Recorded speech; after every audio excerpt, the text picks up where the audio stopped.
I was running and this is like 6 o'clock. And at 6:15, this guy was jerking off right at the cycle track.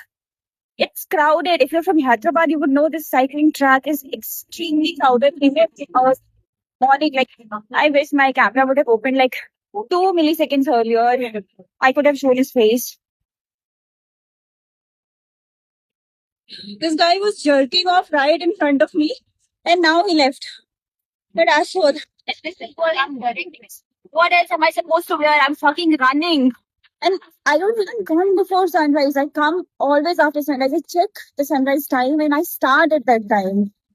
Because I don't even feel safe in an auto or in a bike wearing running clothes.